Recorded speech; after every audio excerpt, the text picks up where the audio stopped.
Yeah, she'll star in a Lifetime movie probably based on her life called, Housewives in Shackles or whatever, and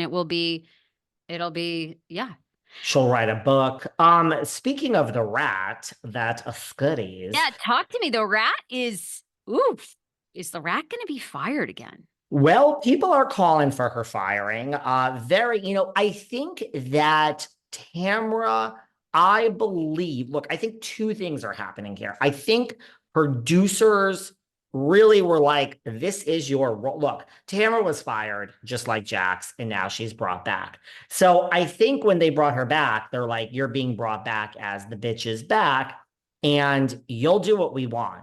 That's your role. So do I think part of this is producer, like this is what we need you to do? Like no one else is going to go at Shannon hard. I do, but I also think that Tamra thought when she was going at Shannon all season filming this, that's the thing about this. You don't know until it airs how people are going to read this. I think she really thought like the audience is so over Shannon. She's so annoying. Now she crashed her fucking car. What a disgrace, a DUI.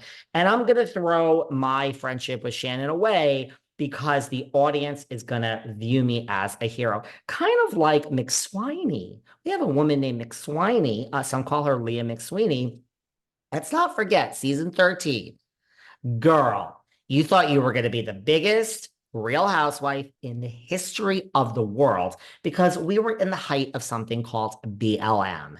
And we had a housewife on called Ebony Williams. And she thought, oh, I'm going to throw that old, stale, crusty conservative Ramona under the bus. I'm going to trash that Luann. I'm going to trash them all. And I'm going to be best friends with the black girl because BLM is it. And I'm going to be the number one housewife in the world. Then when the interview started and you realize the public wasn't on Ebony's side, oh, she threw that Ebony under the bus and ran right back to the other side. Girl, what you don't realize is the other side, I don't want you. Ramona and Luann could play this game before you even get up and take your first pill of the day, girl.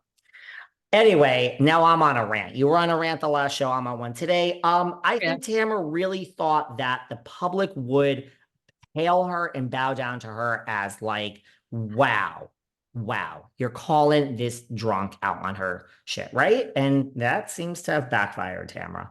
What do you think? Yeah, right. They never know how they're going to be edited. And Tamra is doing interviews and saying Shannon should thank Alexis. Alexis is making Shannon look the best that Shannon could have ever looked. I mean, Shannon looks like the victim here. Empathy, sympathy. I mean, the woman is getting into a car blown into that breathalyzer, and people are like, "Go, Shannon, we love you." You know what I mean? It's so who knew the rat that scurries would be so edited so poorly? Now, the rat says, y'all wanted me fired in 2020. You got me fired. And then you begged for them to bring me back. And it's almost a little like, screw you. The rat kind of says, so, you don't know what you want. And I'm doing the Lord's work by calling her out. And I do have to say, it's not like the audience is so funny because it's not as though people speak highly of Shannon prior to this. Shannon's been known to also be Me. a user, not interested in you unless you can get her on TV or you have fame. The whole show revolves. Yeah, this is her whole life. Not interested in Gina or Emily because they were a little bit beneath Shannon. And now, Mhm. what a turn of events for the Shannon. What You a know, turn of events. Yeah. putting on my conspiracy hat Oh just boy. slightly.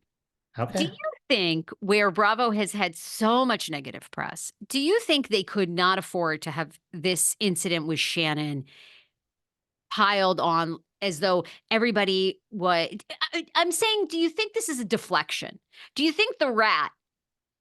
I think the rat is ratty. I think the He's rat been looking around. to stay on TV.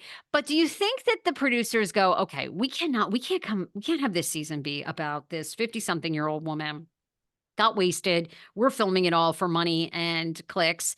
And she's probably an alcoholic gone untreated. We've turned our backs to it because she's great entertainment. So why don't we make a storyline where Alexis who seems to be having incredible love and is now engaged to John Jansen. Let's make her look as though she is withholding video and blackmailing Shannon. And let's take all the distraction off of this DUI that we are not firing this woman for. Because, I mean, in some jobs, you get fired for getting a DUI. Yeah. And let's put it on the rat and Alexis and John, who hasn't even really appeared on the show. Is this way off with my conspiracy theory? No, I'm not so sure this is so off at all. I mean, look, I've said it before, I say it again. Bravo don't care. They don't care about BLM. They don't care about, whether you're gay or straight and quotas and affirmative. They don't care about anything. They care about money, period. So, yeah, they don't really care that a woman crashed her car into a house. Now, they care in the sense of, yeah, we can't really get behind driving drunk or alcoholism.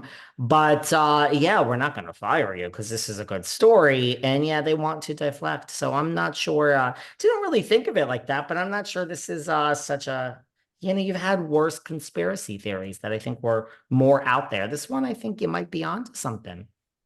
What do you think of? Do you think the rat's job is in jeopardy? No, I don't. I think everyone could write in from here till Tuesday.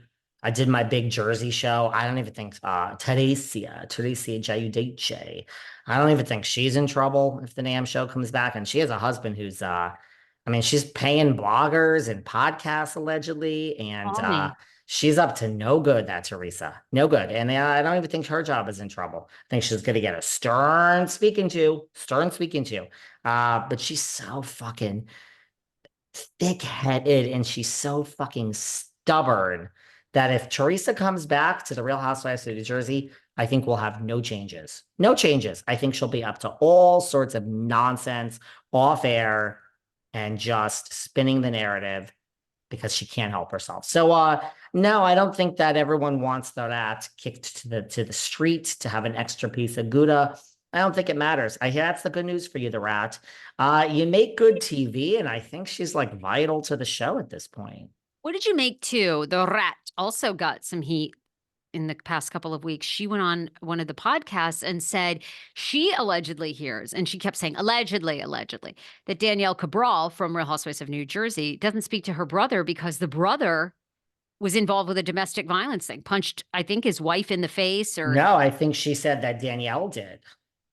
Oh, excuse me. That's what she said. She allegedly heard. It's funny. I covered this on one of my shows. I mean, that was a bomb dropped. I went on a rant about this on one of my solo shows because everyone should listen to, because it's similar to when she was on this podcast and she didn't like the press she got for something she said about Heather Dubrow. Everyone go and listen to that episode because I really go into detail. But now she's saying like, well, I never really said that. It's like, you did. You said you heard and allegedly, well, these headlines are not that strange. I don't know if I believe that about Miss Cabral. I don't know if I believe that about Danielle Cabral. I'm not taking sides. I just don't know if like that's why she doesn't speak to the. I think it's just one of these rumors. The rumors and nastiness. By the way, I'm loving this Braun win from